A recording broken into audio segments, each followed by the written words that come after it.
বছর শেষের কিছু ভিডিও আজকে তোমাদের সাথে শেয়ার করব। বছরের শেষ কয়েকটা দিন আমার অফিসে বিশাল চাপ গেছে।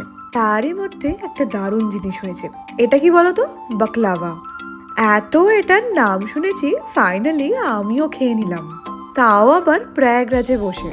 বেশ ভালো লাগলো আমার। আর ইদানিং দেখছি রাস্তাঘাটে লাইটগুলো এত সুন্দর লাগছে, নতুন অনেক লাইট দিয়েছে। তারই মধ্যে ঠান্ডা কিন্তু জোর কদমে বেড়েই চলেছে। সকালবেলা সূর্যের দেখাই নেই। শুধু সকাল কেন, বলতে পারো সারা দিনটা এরকম থাকে। কোনোদিন এই চাপের মাঝে অফিসে টিফিনও নিয়ে যাচ্ছি, কোনোদিন আবার অফিসেই খেয়ে নিচ্ছি। ঠান্ডা কার না ভালো লাগে, কিন্তু সেটা যদি বাড়িতে বসে উপভোগ করা যায় তখনই ভালো।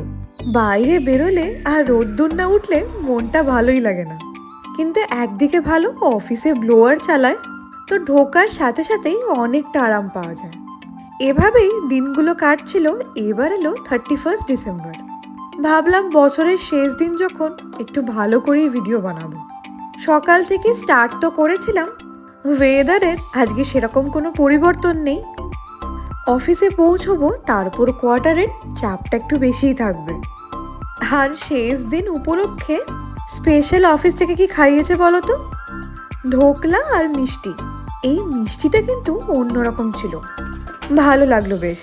আর অফিসেই এক স্টাফ, মানে যার সাথে আমি যাতায়াত করি, সে আমাকে তাদের বাড়িতে ইনভাইট করে বসলো। আমার এই অফিস থেকে এসে কোথাও যেতে ভালো লাগে না। থাকি কিন্তু আমরা সেম সোসাইটিতে, তার উপর সেম ফ্লোরে। নিজের রুম থেকে বেরিয়ে আমি এখনো ভেবে চলেছি যাব কি যাব না। তো যাই হোক, ওখানে বেশিক্ষণ সময় কাটাতে পারিনি, কারণ অনেকটাই দেরি হয়েছিল। ডিনারটাও ওদেরই বানানো। টাটা।